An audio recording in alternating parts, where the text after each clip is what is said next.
The lake effect snow machine that has been working nonstop since Friday is going to take a short pause to refuel and then fire up again later Wednesday and Thursday from Northeast Ohio northeastward to north central New York and just about everybody in between. We have cold weather conditions up and down the eastern seaboard. Actually, here in North Georgia, looking at some snow showers just to my north. We'll take a look at what's on the radar, see where we're going. A little chance of some snow and rain shower activity come Wednesday night into Thursday morning, and another cold air mass follows that.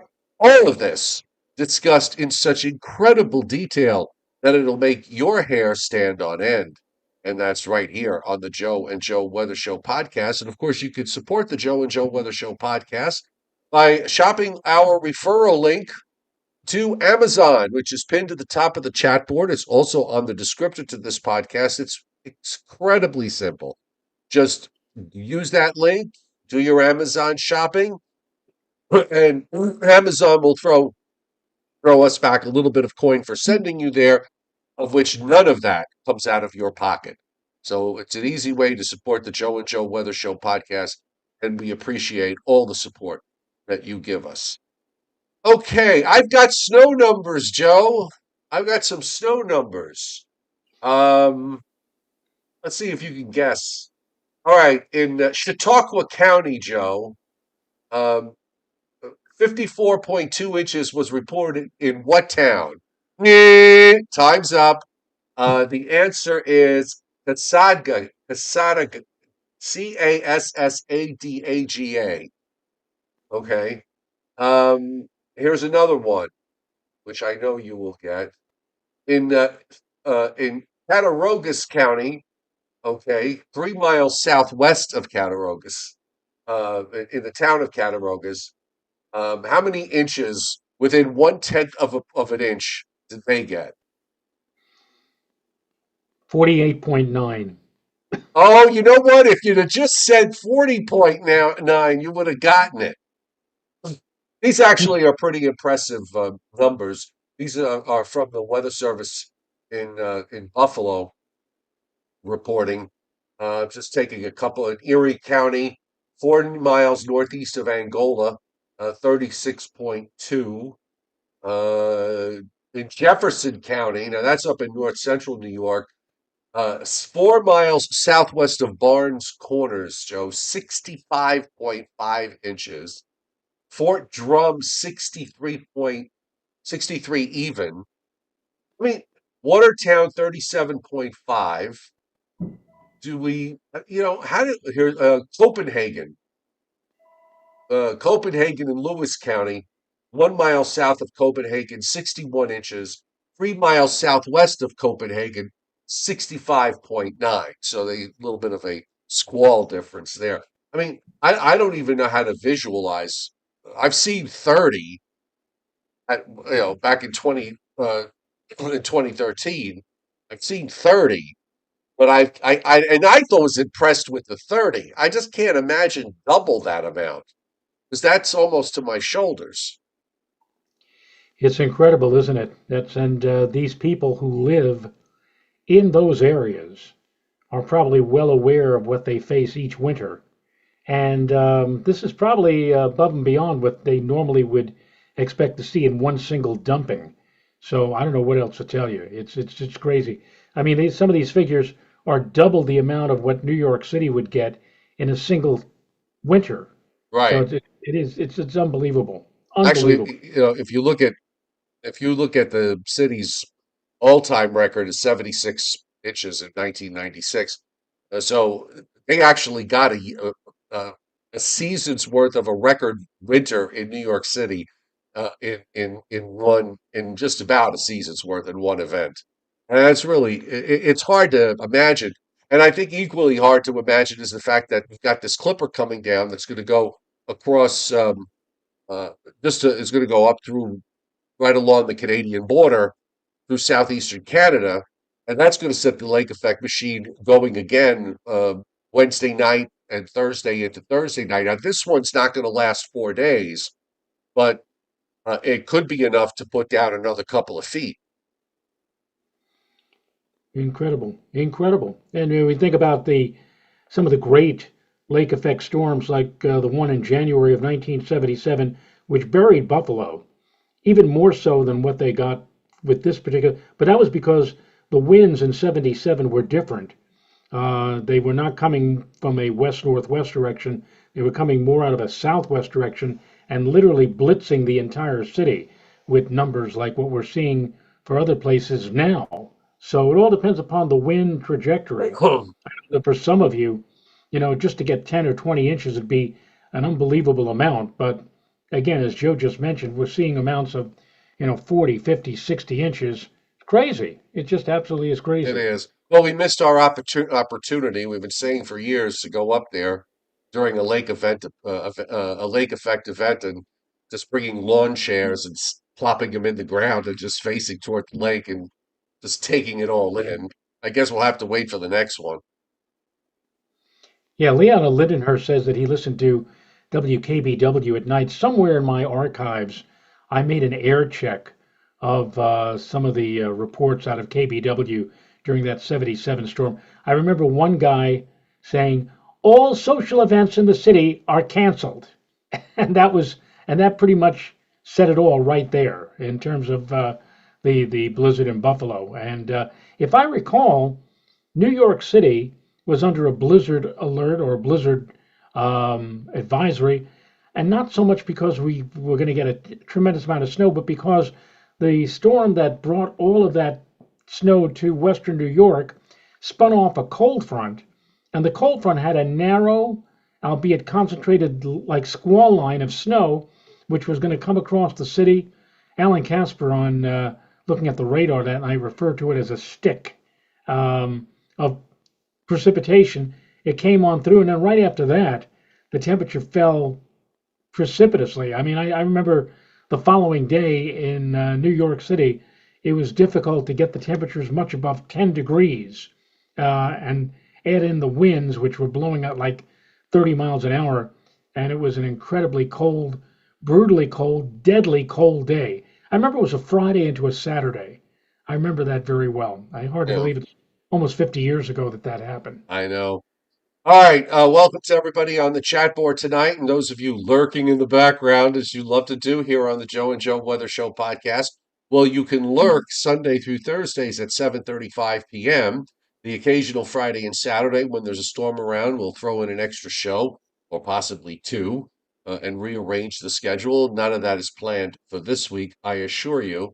And by the way, I know a few people have left comments on last night's podcast, um, wishing me, you know, good thoughts in recovering from this little cold that I live. That's all it is. Um, I went to take a COVID test just for laughs, and I have like a bunch of them, which of course now that I need it, I can't find. So I found one. I opened the box. Joe, the box was. I opened the box, and this is one of the free ones that I got from the drugstore back in 2020 or wherever it was. Um, the swab was missing.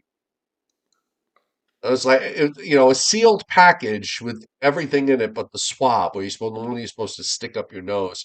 Yeah. I was gonna use a Q-tip, and then I said, you know what? I'm not that ill. I have no fever. I just have a little bit of nasalness and a little bit stuffy that was slowing me down a bit last night. But I'm physically, I'm energetic and I'm fine. So it's just getting rid of this part up here. Might take another day or so. Anyway, if you like the show, hit the like button, and of course, you can subscribe to my YouTube channel and turn your notifications on so you don't miss the Joe and Joe Weather Show podcast, because it would be a sad thing if you did. So we've got it brings you to tears. Um, anyway, the we've got a weather front basically that's going to be coming through Wednesday out of this next low that's going to move across southern Canada. I kind of think that it's a very light burst of precipitation. I mean, maybe we're talking about a tenth of an inch, maybe 2/10 in some places. And I think there's a shot that some places, just north and west of the coast, could wind up seeing. maybe a little bit of snow out of this, just enough to whiten the ground or, whiten the car tops and that sort of thing. But it's not going to amount to much of anything else. There's no redevelopment, there's no coastal low, there's nothing like that. And then it's going to turn very cold for the end of the week and into the start of the weekend.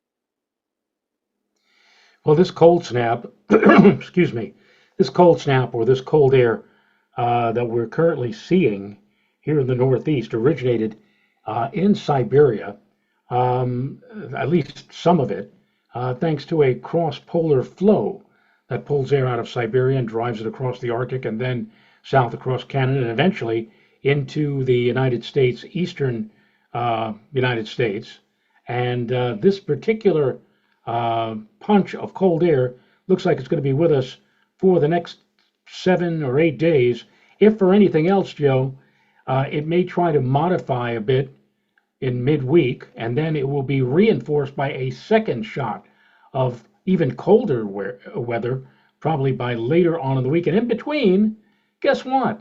There's a chance we may see, at least in parts of the tri state area, a touch of snow come Wednesday night into perhaps early Thursday. Yeah, that's pretty much. There's no big storms anywhere. It's very quiet from that respect. I mean, outside of the lake effect stuff that's going on, there really isn't anything of consequence moving across the country. Yeah, and it's Dr. Judah Cohen, um, in his latest discussion, latest on Twitter or X or whatever you want to call it, is saying that the polar vortex is currently elongated or stretched out. It's almost like pulling on a rubber band that results in that cross polar flow in the stratosphere, and that flow is then mimicked or copied in the lower levels of the atmosphere, and then the jet stream controls our weather by driving all that cold air into one particular part of the country, which, guess what? If you want that type of weather, you live in it here in the East. You're getting it and will continue to get it for a while. All right, everybody's asking you, and I will just ask you to wait. Maybe let's go through the weather and then you can explain this. But they want your, snow in December in New York City and what it means. Uh, in terms of for the rest of the winter. So, but let's go through the weather first, and then you can go ahead and do that. Okay, we've got still some lake effect snow warnings in Northeast Ohio, east of Cleveland. Cleveland is actually under a winter weather advisory. Northwest PA, and a couple of counties in southwestern New York. We've got some waning winter weather advisories in north central New York. Mm, actually, not quite north central New York. It's closer to Syracuse. We've got few counties there under winter weather advisories as this, again, this lake effect event is slowing down. Winter storm warnings up for the entire eastern shore of Lake Michigan, up the lower peninsula of Michigan. It's either winter storm warnings or winter weather advisories. And we've got advisories up for the upper peninsula off the shores of Lake Superior. The rest of the country either is fog advisories or freezing fog advisories up in parts of the Northwest. And we've got some freeze warnings up for Southeast Georgia and for Northeastern Florida. Otherwise, it's a rather tame looking map. And as we take a look at the satellite loop tonight, you'll see uh, the cloud cover that is still up in upstate New York, and you can still see some of these little streamers coming off the lakes. We also have a little upper air disturbance that's moving southeastward in the lower Ohio Valley, and that's actually pushed some snow just to the north of me, maybe by about 40 or 50 miles north of me. There's some flakes coming down, and it's possible that I might just get clipped during the overnight with this. Excuse me, as it moves to the east. Quiet in the plains, quiet through most of the west, except, maybe the northwestern corner of Washington state getting a little bit of moisture. And a look at the radars tonight. There's actually some flurries aloft up and down the Hudson Valley, east of the Hudson Hey, River. we had And some. you did have some? We did have some about 3 o'clock or 4 o'clock this afternoon. There were some flakes here in the Hudson Valley, here in Putnam Valley. So we were not unscathed. We did see a little bit of the flaky weather too, although of course nothing to compare what was going on about 200 miles north and west of here. Here's the patch of snow I'm watching very carefully. In northern Tennessee, moving and right along the Tennessee-Kentucky line, sliding east-southeastward. Some light snows falling there. Also in western Kentucky and in parts of southern Indiana and southern Illinois. You can see the lake effect stuff. A couple of bands here coming off Lake Ontario into areas north of I-90. Rochester, Syracuse really didn't see all that much, hardly anything really from what was going on. The wind direction was all wrong for them. And you can also see the streamers that are coming off Lake Erie going into southwest New York and also into northeastern Ohio. Up in northern Michigan, we've got a few bands off of Lake Michigan going into the northern part, the upper part of the upper part of the lower peninsula of Michigan. The west is bone dry quiet. There is not a thing going on. SPC, no thunderstorms forecast tonight and no severe weather for the next 2 days. Where do they have general thunderstorms for tomorrow? Oh, a small area along the coastal bend of Texas. And on Wednesday into Thursday, it's eastern Texas, much of Louisiana except the southeast, southwest Mississippi, and southern Arkansas.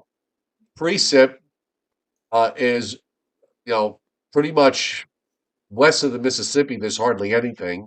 You've got some big rains of several inches forecast over the next 7 days from East Texas to Mississippi into Alabama and It's down off. interesting.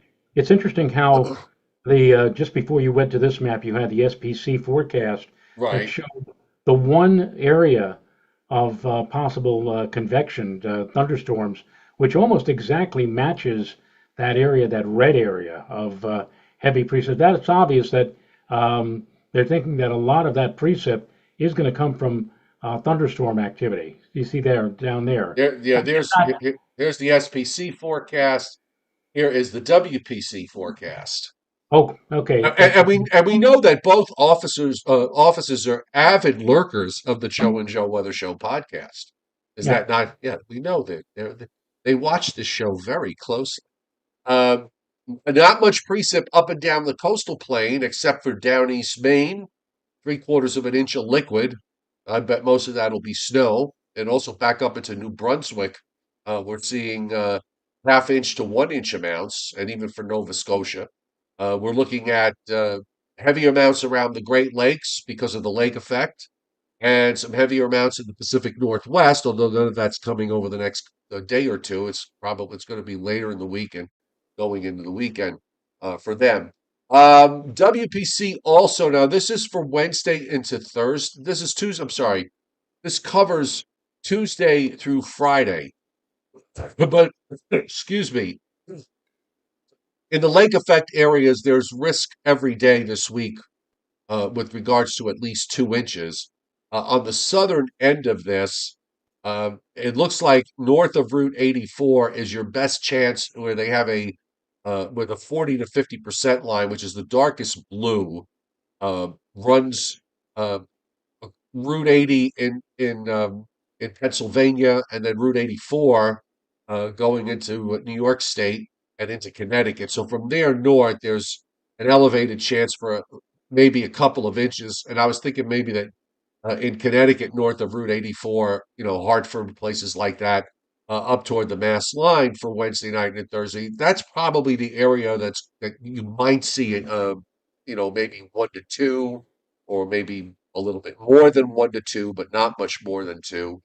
And as far as I'm going to just jump to the probability for at least 8.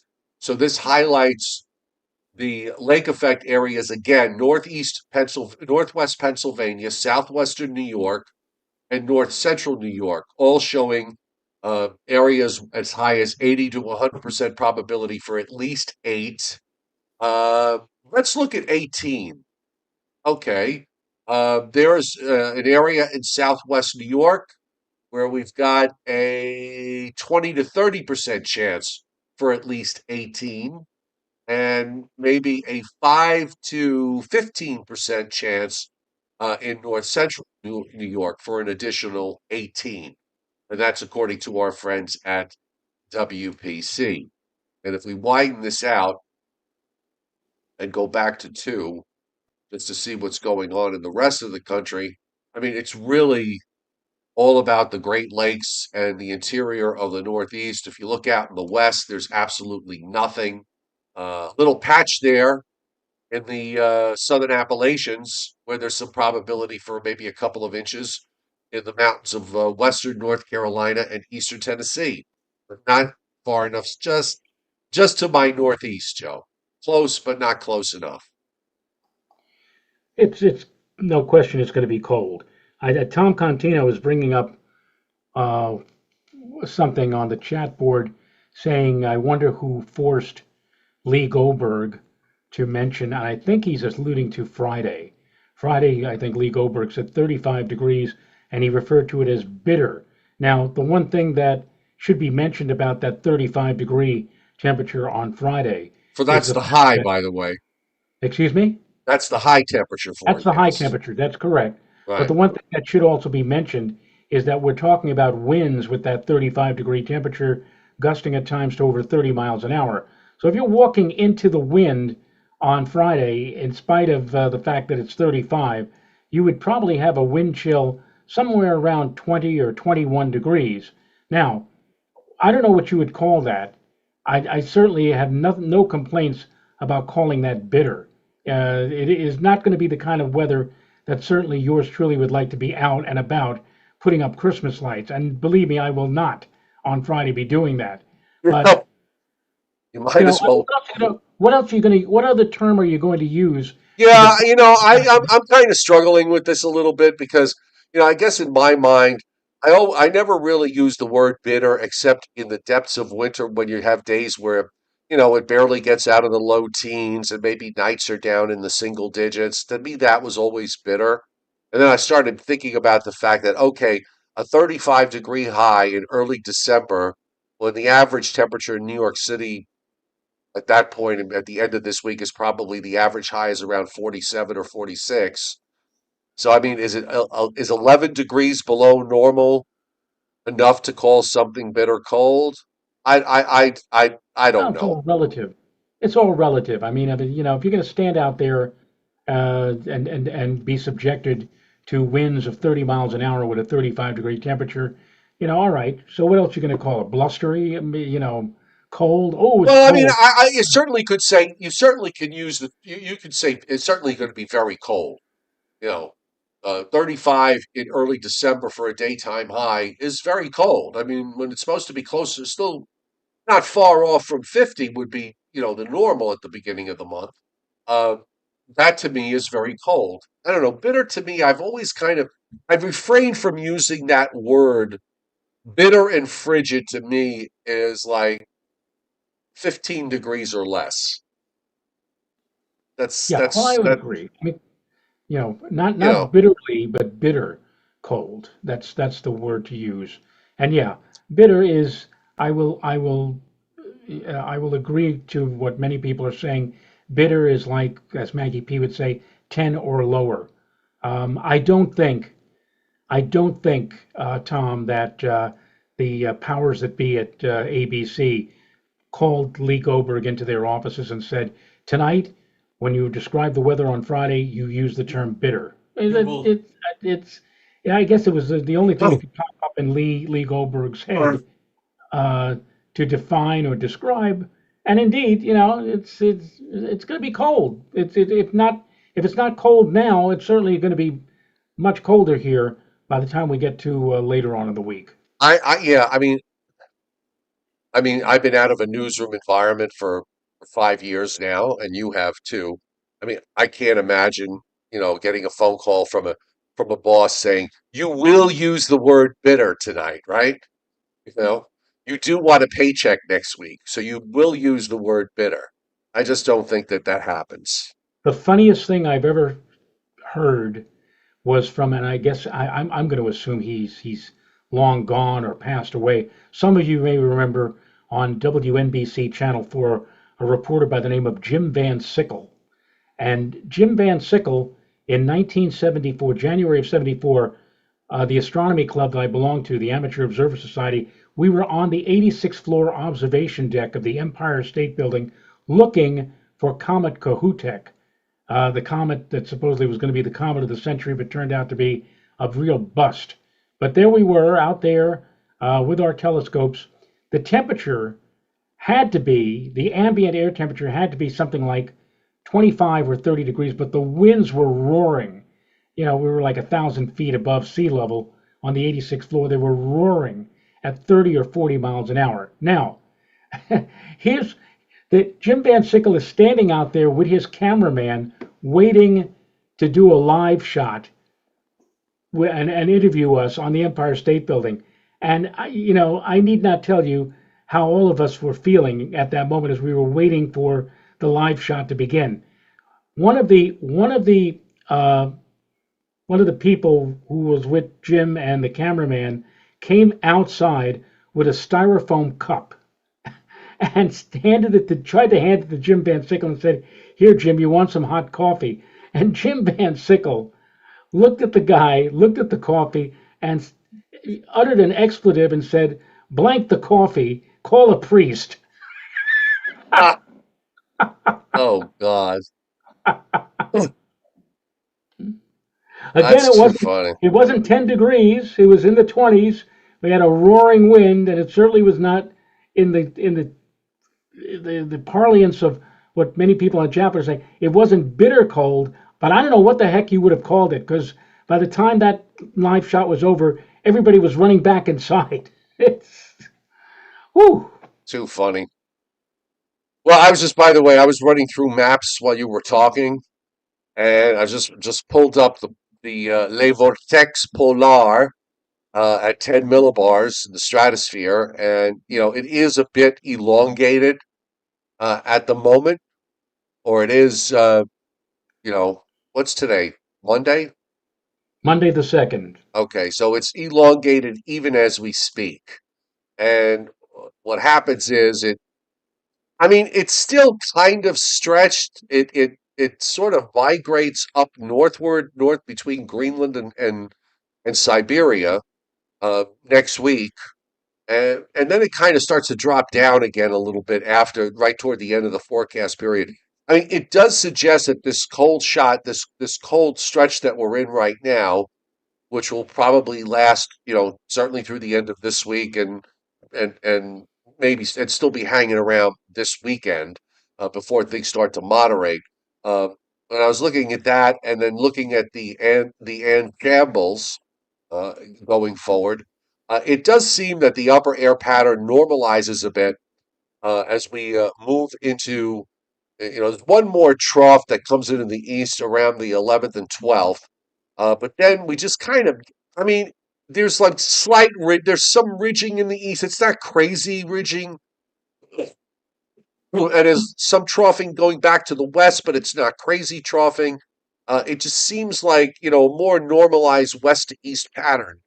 So we'll see temperatures probably migrate close to average and maybe even go a little bit above average, but we're not talking about any kind of, I mean, I don't think that's going to, we're going to see any kind of blowtorch out of this. Now, whether that remains this way beyond the middle of the month, it's hard to say. Uh, I would think that, the what we're seeing maybe that uh, that started the week of Thanksgiving and is carrying us through now is a you know, and now I don't think I'm thinking it's not a one and done type pattern. It may rear its ugly head again, later in the month or going into January, but it is going to normalize a bit once we get past this weekend and the very first part of next week. So if you were thinking it was going to be cold like this till April, you're going to be slightly disappointed.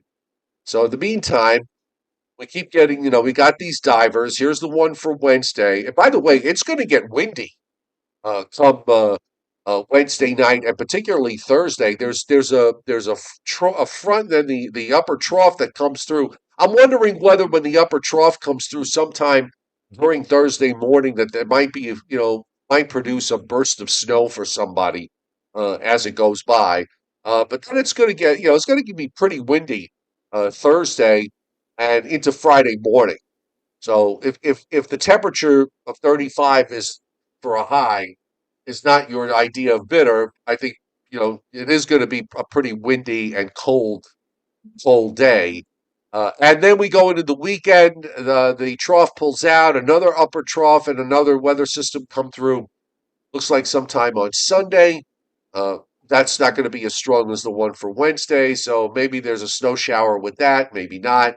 And then we've got some of this southern moisture that Joe mentioned earlier when we were talking about what WPC and SPC are doing with the chance for thunderstorms in parts of the uh, Texas Gulf Coast. And you see it here. Now, this is for Thursday, and then it wanes and then it fires up again for the weekend.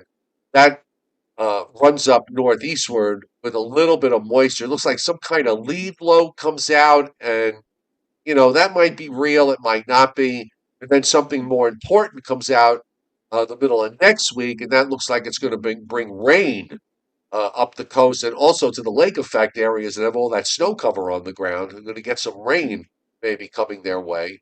Then that goes out, and then it just looks pretty quiet across much of the country. I mean, no major storms. Uh, like I said, probably seasonal temperatures, maybe a little bit above on some days, maybe a little bit below on other days, but nothing too extreme, and no major storms on the horizon over the next 2 weeks. And the Climate Prediction Center is suggesting, though, that Joe, that no, sorry about that, suggesting that by this time next week, December the 9th, we may transition from a below normal pattern to a mostly above normal temperature pattern all across much of the United States. I Yeah, mean, I mean, I can see it. I just don't know that it's going to be like way above normal. It may just be a handful of degrees above normal and persist that way. right. We're now looking for some places in the United States where there's like a 70 to 80% chance of above normal, Yeah. above normal temperatures. But that, pushing the temperatures at least above what we normally would expect for this time of the year by the time we get to about the middle part of December. And you just pointed out that precip that we may see mid-month around the 13th or 14th, or maybe more rain than snow, especially not only here but even up where they're getting heavy snow now. Can you imagine? They're going to get a second round of heavy snow later on this week, the snow belt areas, and then drop a significant amount of rain on top of all of that next week. I mean, can you imagine the flooding that's going to ensue because of all of that? Well, That yeah, I mean, that is going to be that's problematic. yeah, Um, well, we'll figure that out over the coming days. Let's get through this next lake effect event for them. We're going to do a little Briller Jeopardy now, and I just want to let everybody know because Scott sent me a note about his mom and her medical condition has gotten progressively worse. She has dementia. She also can no longer walk on her own. So she's resting comfortably in a rehab nursing home facility. We wish her all the best, and also to Scott all positive energy for the strength that you need uh, to get uh, to get through all this because it's not easy. Uh, Anybody who's had family member that has had you know had been in this situation knows all too well. Um, the caretaker undertakes a lot and goes through a lot of emotional stress. So all lots of positive energy to Scott and to his mom. So. Uh, absolutely. And yeah, I can empathize. My mom in her final years had dementia, and one of my very best friends, who I've known since for over 50 years, Joe, one of the brightest guys I ever have come to know. I mean, like he has a PhD in astronomy and just a whiz on astronomical calculations.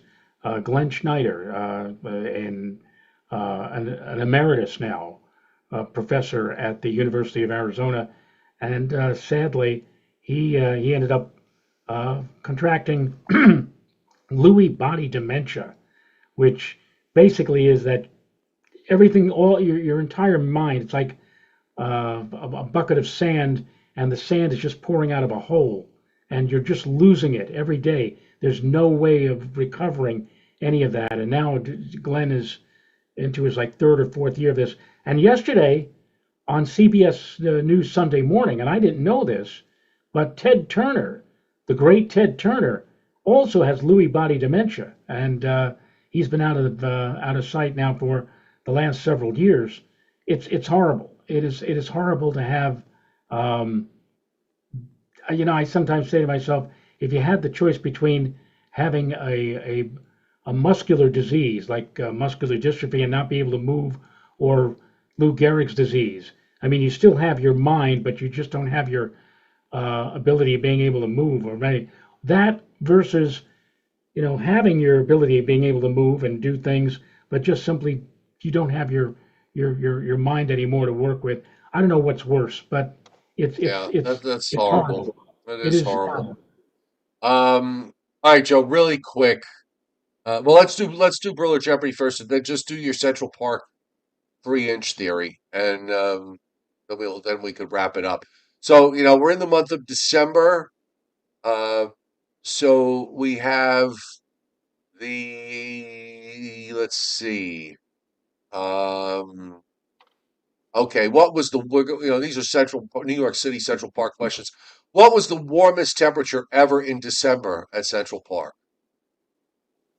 Did we not go through this less than 10 years ago? I remember there was one particular Christmas Eve where it was something like ridiculous, like 72 degrees. Right, I was I think a few years ago. Yeah, Um, and also in 2015, I believe, December of 2015. But yeah, it was not the record for the month. really. Okay. Yes. I would have just said I would have said the 2015 temperature. Does this go back?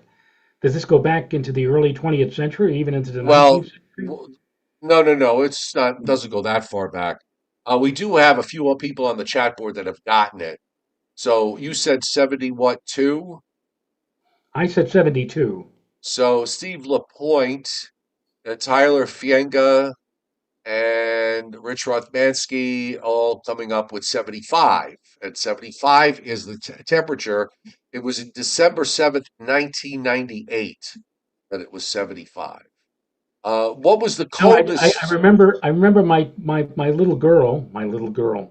She's she's in her 30s now, but I remember in that with that spell of warm weather, early December, I had made the comment to Renata. We were living in Levittown at that time, and I said, if we ought to get the kids, a little wading pool, just blow it up, put it in the backyard and put water in it, and just have Maria just go in the wading pool and say this picture was taken in December of That would 1990. have been funny. Certainly Yeah. to look back on. What was the coldest temperature ever in December? Well, I could remember Christmas morning, 1980. I think it was what 1 degree below zero at Central Park. I think though it probably was even colder, like in 1917 or 1918. We may have like a 1917. minus. We might have had something like -4 or -5, something ridiculous like that. So I'll say in 19 I'll say 1917 -5. Well, it's Patrick Darcy who got it on the nose at -13. And yes, it was December 30th, 1917, 13 Wow. degrees below zero. The record cold maximum temperature for December. Oh, Now you got to think it would correspond with the day where that was 13 below. right. Okay, so I'll give that part of it away. It does correspond with the day. So what was the high temperature that day? 3. Close. Chuck Cardillo and William Uber nail it with 2. 2. Wow. The most snow in the month of December? Could it have been 1947 with It the could have been, and indeed it was. 26? Well, let's see, it was 26.4 with that one storm, and maybe an inch or two on top of that for other snow that may have fell a little early in the month. I'll say like 28 inches. Okay, that's a good guess. It's a little shy, but it's a good guess. I'm going to round it off. It's 30 inches, which William Uber got. And also the bonus question you've already answered, which is December 27th, 1947, which was 26.4 Right, inches right. from that particular storm. And Leon Probitsky earlier hit the tip jar. I want to acknowledge that. Thank you, Leon. So give the guessers one generic big ring for those who guessed all those questions tonight, if you would, Joe. There we go. Now do your Central Park 3-inch theory, and then we can wrap it up so I can go to bed. I just, this came up some years ago, and it would only work for Central Park and places within, let's say, 15 or 20 miles of Central Park. It will not work if you live here in the Hudson Valley or out in central and eastern Long Island And or I can portions. tell you it doesn't work for Philadelphia. It doesn't Right. work for Boston. It doesn't work for Albany because I checked those. It's for some reason it works for New York. It works. Maybe it's a string of perfect coincidences. But anyway, go ahead. It didn't work in 2016. In 2015, December of 2015, we had something like a trace of snow. Generally speaking, I don't have the statistics in front of me. If we get less than 3 inches of snow at Central Park in the month of December, that will end up being the winter following that month of December. The rest of the winter will see below normal snowfall in Central Park. And it works about 9 times out of 10. But there are occasions, and case in point, December of 2015, I think we had like a trace of snow, and you say, oh, oofa, we're not going to see any snow or any significant snow in Central Park this winter season. That was the winter where in mid or late January of 2016, we had something like 27 inches of snow in one sitting. Now, if we Right. didn't have that 27-inch snowfall with that one single storm, we would have had for the entire winter of 2015, 2016, 5 inches. But that one storm in 2016 made the whole winter. So sometimes you get one of these crazy anomalies, but generally speaking, in New York, if you end up with less than 3 inches of snow for December, the rest of the winter is not going to end up with much of, you're going to be ending up with less than the normal amount. Normal is about 30 inches. Right. So But that's again, it just for so whatever reason, it only works for that one particular spot, and doesn't work in areas not that far away and beyond. So correct. you hang your hat on it. If it works, it works. If it doesn't, it doesn't. So Right. on that, we're going to wrap it up tonight. Thanks everybody for being here. I'm going to try to get rid of the rest of this cold, which is actually, like I said, I do feel better today than last night. I was just like, all I wanted to do was go to sleep. Couldn't even complete sentences. So I am better tonight. So we'll see everybody tomorrow night at 7:35. So have a great night tonight and a great day tomorrow. We'll Okay. see you then, folks. Bye bye. Bye.